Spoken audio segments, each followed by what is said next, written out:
7, 6, 5, 4, 3, 2, 1.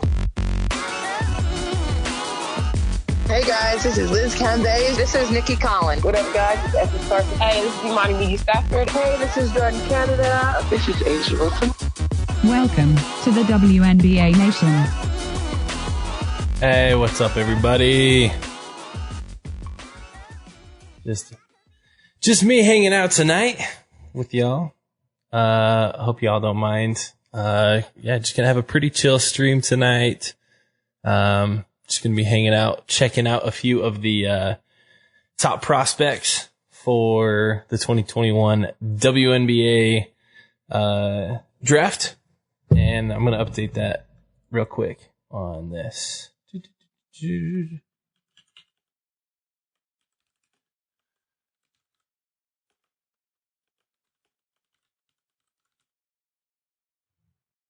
Boom. All right, there we go. So, hey, what's up, everybody? See a couple of you hopping on already, coming to join us. Say what up in chat. Let me know you're here. Throw us a follow real quick. We're working on that 50 follower mark so that we can make sure that we're getting toward that affiliate status. Once we hit affiliate status, then we have an opportunity to start getting the subscriber revenue, basically, and just making sure that that's all working. And then you guys can subscribe for free if you've got Amazon Prime, or throw $5 our way. We'll get a little bit of cash that way and be able to continue producing the podcast. So yeah, just wanted to hop on and chat a little bit about some of that. First and foremost, I just want to give a quick little update with some of where we're at as far as like our podcasts and like heading into the new year. Just again, those of you who are Patreon subscribers, we're going to be eliminating Patreon. We're going to go strictly through Twitch.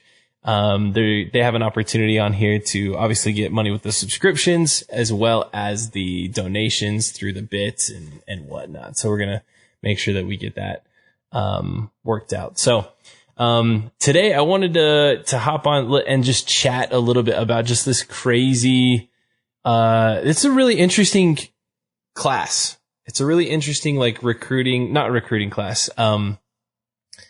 draft class, because there's not, in my opinion, really a far and away like favorite of who's the go-to, who's the obvious number one pick. That's just not there this season. But there are some really solid WNBA prospects when you take a look at things, and I think that there's a couple players that really could have a long-term and short-term impact based on who takes them and the right fit. So a couple of those players are listed. You can check a couple different senior class and who's available junior class, but as well as there's one or two overseas players that I could see going in the first and second round for sure of the WNBA draft. But first and foremost, I think that for me, where the Liberty and the Wings and the Dream go 1, 2, and 3, this draft class, in my opinion, is a little bit guard heavy. There's a lot of really solid guards. However, the Liberty and the Wings need a little bit more help in their front court. New York obviously has some really solid backcourt. You've got Asia Durst, Sabrina Ionescu, Kia Nurse. You've got a really good, like, young, developing backcourt. But their front court, outside of Amanda Zawi B, and like, they need a little bit of some strength coming into their front court. So if I'm New York, I'm going to be targeting probably a center or a forward center type of player, especially in this draft class. I think if there was a point guard or a shooting guard that was like obvious, like they're a generational talent, like a Sabrina Ionescu, you obviously take them and you just roll with that, right? You just have the best, 1-2 punch in the backcourt in the league. But that's not the case with this 2021 class. And so for me, I'm starting to narrow it down on just 2 or 3 of the bigs that we see, kind of leading the way in this draft class. Probably the 2 that I'm taking a look at are Charlie Collier out of Texas, and she's been phenomenal. She's had some really big games. She's 6'5", kind of forward center type. And New York needs a lot of help on defense. She's a really defensive minded player that I think really benefits, what New York's looking for. And not only that, but she's also been putting up some decent points. She's really come out of her shell on the offensive end and has started doing some really solid stuff on the defensive or on the offensive end. And, I think if you've got somebody that's potent on the offensive end, that's going to open up a lot of things for your outside shooters. I think she works really well. The reason I'm thinking her over my second choice is I think that she works really well, with players who can drive and dish. She's got great hands underneath and some great court awareness. And so as, you've got Ionescu or Nurse or whoever who's going to be slashing to the hoop. I really like having the option of Collier down there that they can dump off to and can finish well at the rim. So, she's probably the one that I'm taking. However, I really, really like, there's a player out of Finland that some of you may not know much about.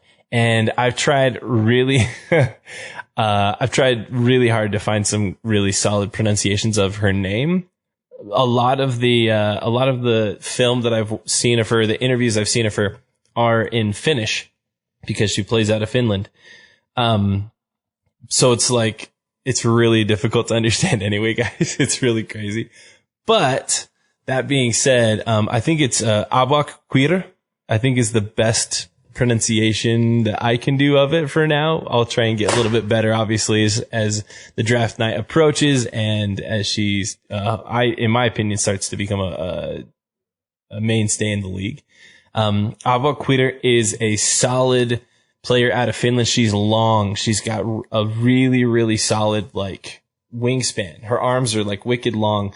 And I think that she's more mobile than in my opinion, Charlie Collier is. She's able to get up and down the court a little bit better. And, I think that she's still slightly, just slightly underdeveloped. I don't think she's quite where she needs to be as far as being ready for the league. But Dallas knows that they're not going to be ready for the league for a little bit. So she could, if she dropped to Dallas, I think Dallas could be a good spot for her. But I think that New York could be a really solid place for her as well. Bringing her in and having her play alongside some of the young talent that New York has. That's where I would target.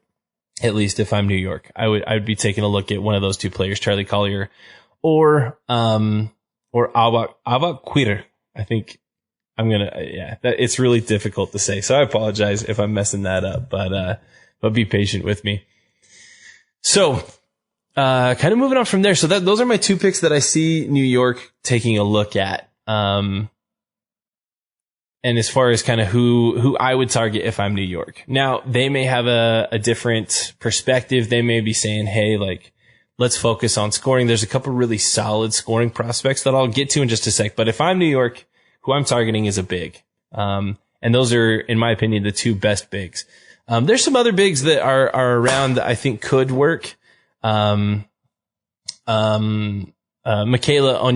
Onyenwere, I think is, I'm really bad at pronouncing all these names. I mean, I see him and I watched some film on him. Onyenwere out of UCLA. She's again, a little undersized. She's more of a wing than a true inside big. But I don't know if she's a right fit. But yeah, a couple of other decent bigs that are available. Let's go to Dallas. So Dallas, I think Dallas is in kind of a similar boat as New York. I think they've got some really solid, young guards and wings, but Dallas, because they're so young, I think they just take whoever's best available at this point. Which if Collier or Quitter are available, sweet, then go ahead and take one of those too. I don't think either one of those two is gonna really be a problem at all. I think they're both really good prospects, and I think they could fit well in Dallas. However, Dallas, if if Dallas is wanting to focus a little bit more on like the scoring end, there's a couple players that I think are a little bit better scorers than that. Now Dallas did struggle on the defensive end. They really need some help, like for example, in like rebounding. They need some help there. So to be completely honest, however, you got to score points, and you got to take a little bit of that weight that Ogunbowale's had to carry for Dallas. Sabally, I think, can start to bring a little bit more of that, but if you're going to be looking at scorers, there's two in particular that I really, really like. Renaya Davis out of Tennessee is kind of the obvious pick here, right? Like, she's insane. She's a great shooter. She can drive. She's lethal from all over the court, in my opinion. And I think that she could be that next great Tennessee player to hit the league. I really like what she does. And if you've got, I mean, a lot of teams kind of tried to add extra pressure to Ogunbowale this last season. I saw quite a few double teams coming her way, just trying to keep her contained. Cause if you keep her contained, Dallas they're just fresh. They're just not developed. And so I think that, adding another scorer out there has to give a little bit more breathing room to Ogunbowale. And I think Davis is a really solid prospect in that way. She's actually, as far as she's kind of a wing type player, because she's able to cut to the hoop. She's able to handle rebounds and stuff like that. She's technically, I believe she's technically listed as a guard. I'd have to check, but she's a big guard. She's tall.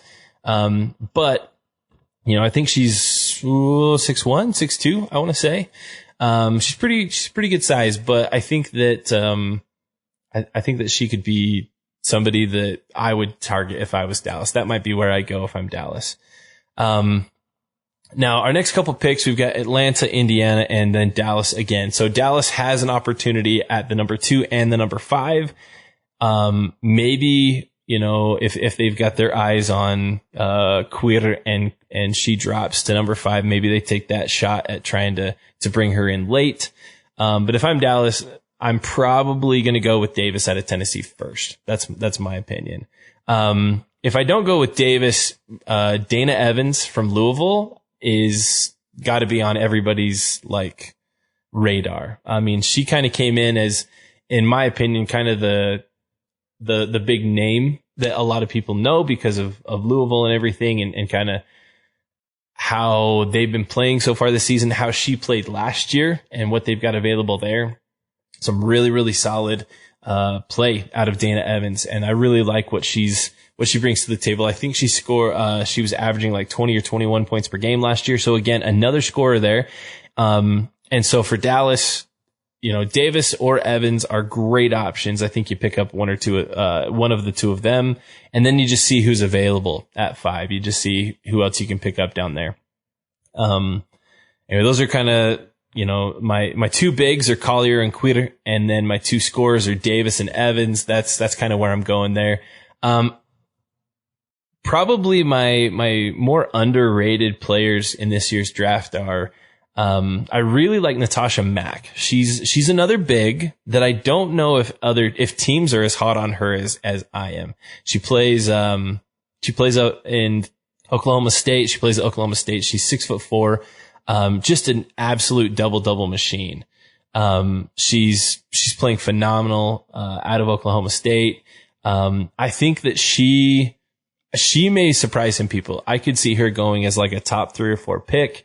I think she's a little bit safer bet, than Abaquir, but I think that, I don't know. It kind of depends. Like if you're just up for taking chances, right? And maybe Dallas or New York or Atlanta are up for taking a flyer on an international player. I think that Abaquir is a really solid opportunity. But if you're going for a safer bet, that's gonna probably,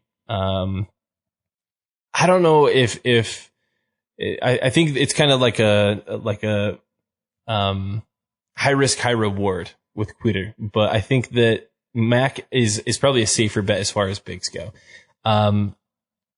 Played phenomenal basketball in the Big 12. So I really, really like what I see out of her.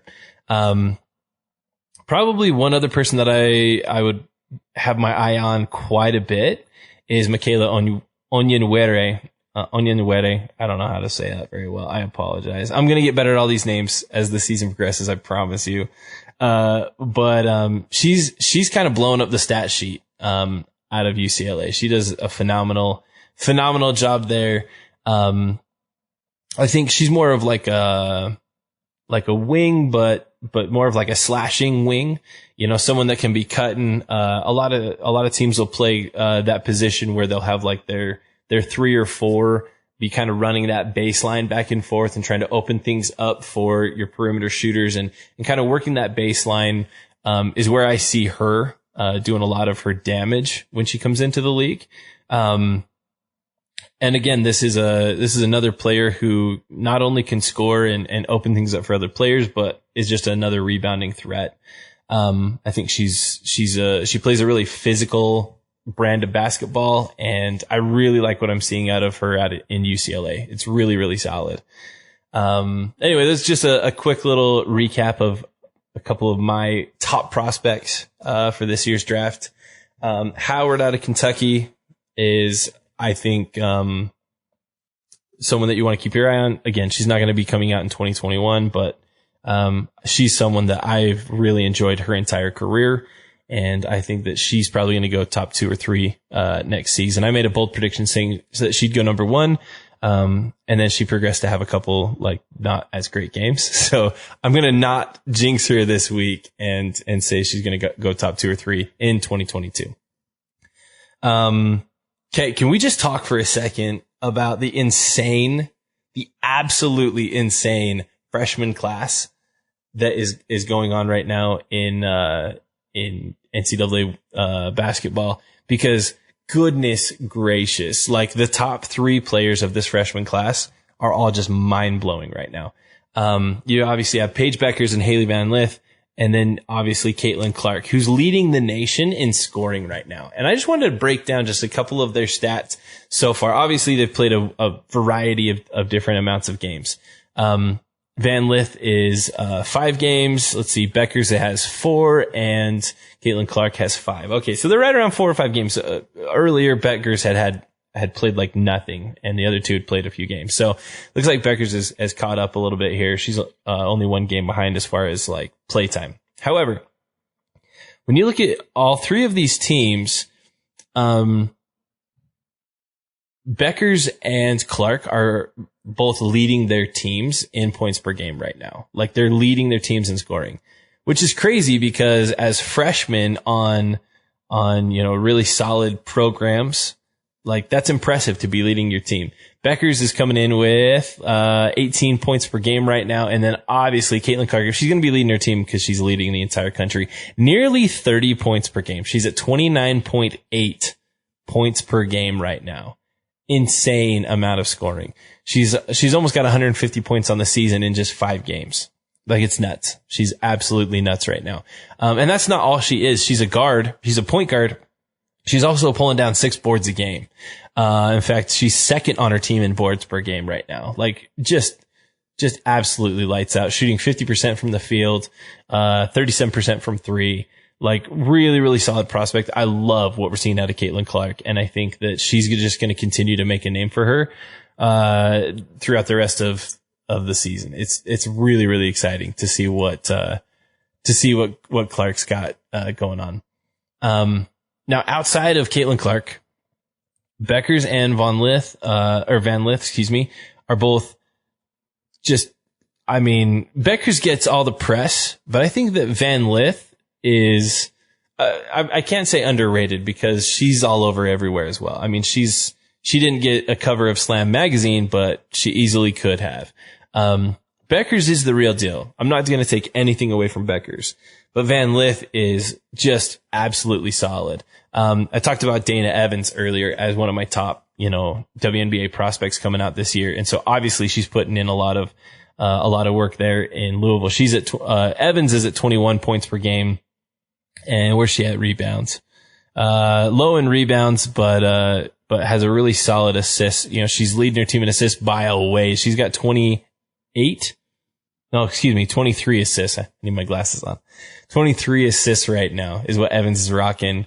And, on the season, the next closest player is, Mikasa Robinson out, with 14 points per game. So Haley Von Lith, though, 15.6 points per game on an undefeated Louisville squad, number 2 in the country right now, averaging 6.8 rebounds per game.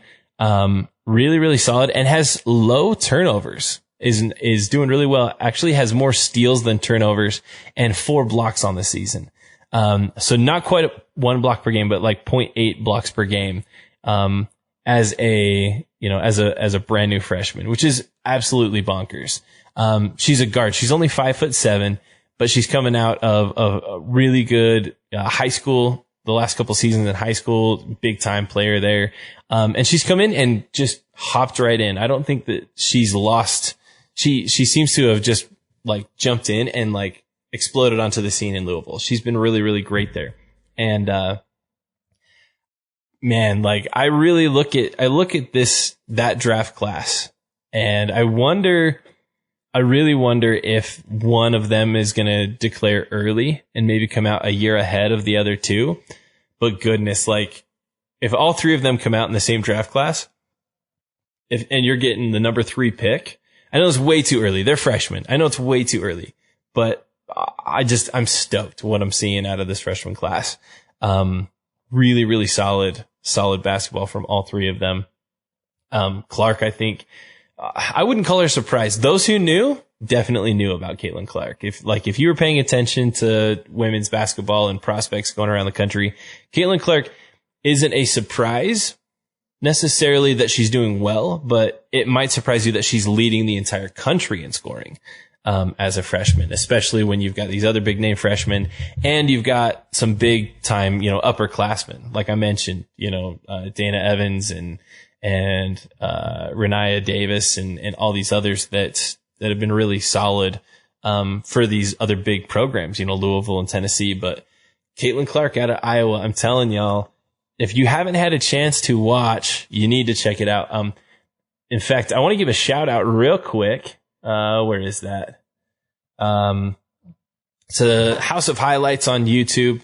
Ari Chambers had an awesome kind of sit down little interview with Caitlin Clark. It's a quick YouTube video. I'm going to link that here in the chat so that y'all can see that. But it's an absolutely sweet interview, for you guys to check out. So, really, really great stuff. And yeah, I love what we're seeing out of Clark, out of Iowa. I get really, really amped about all of that. So, I'm going to keep the stream pretty short tonight, everybody. Just want to hop on, talk a little bit of these prospects, some of the NCAA news that's going on. Basically, like the top 10 probably teams in the country stayed pretty close to exactly what they were before, especially like the top 5 or 6. Not much movement going on in the top 25 rankings. Not a lot of big upsets going on. Obviously you still got, Stanford, Louisville, UConn, like those top teams haven't faltered at all yet. UConn's got a big game coming up though, against Villanova. Is that tomorrow? I got to double check on that.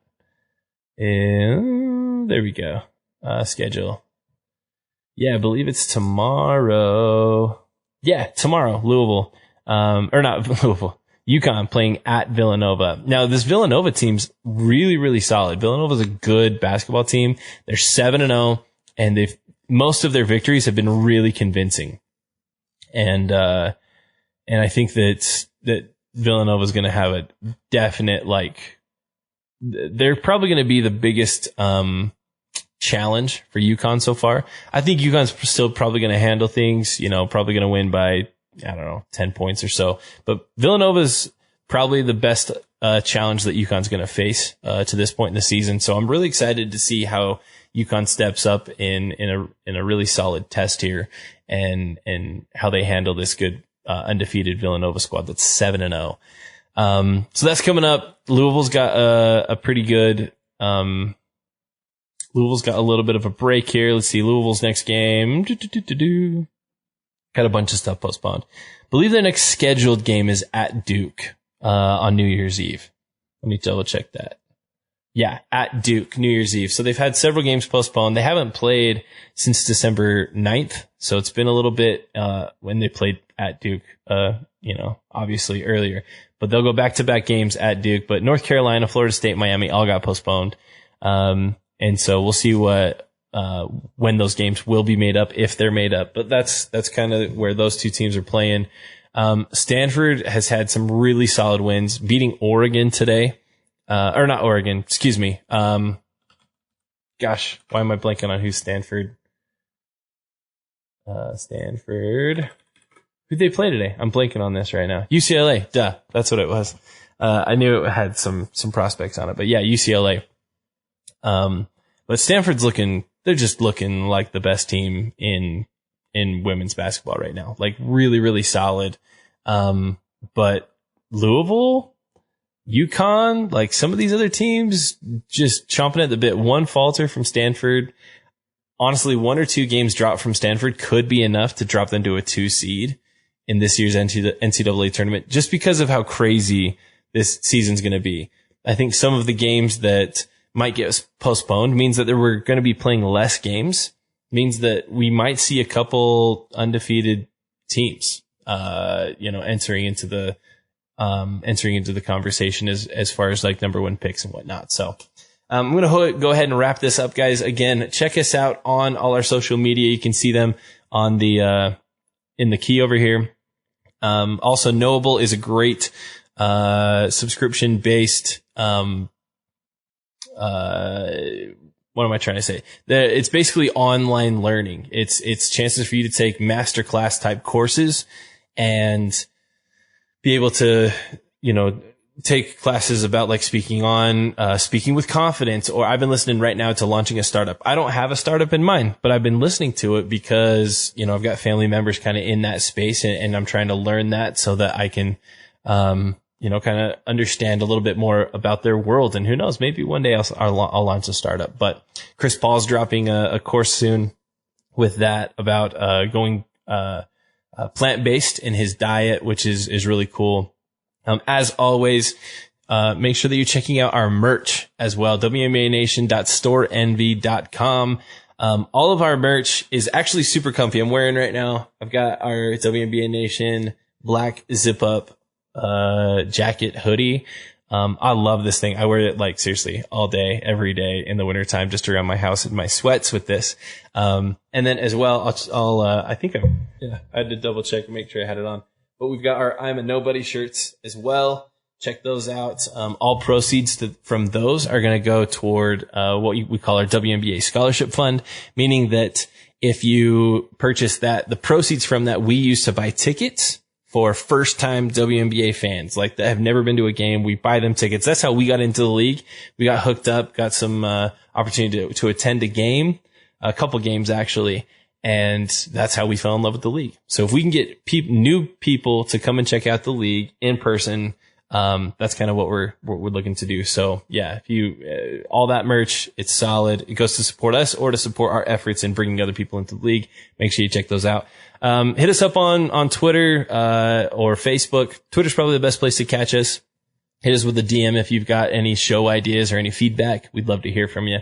But that's going to do it for us tonight. Hope you all are doing fantastic. Stay safe this holiday weekend, and enjoy everything that's going on. And stay safe, stay healthy, and we'll catch you guys soon.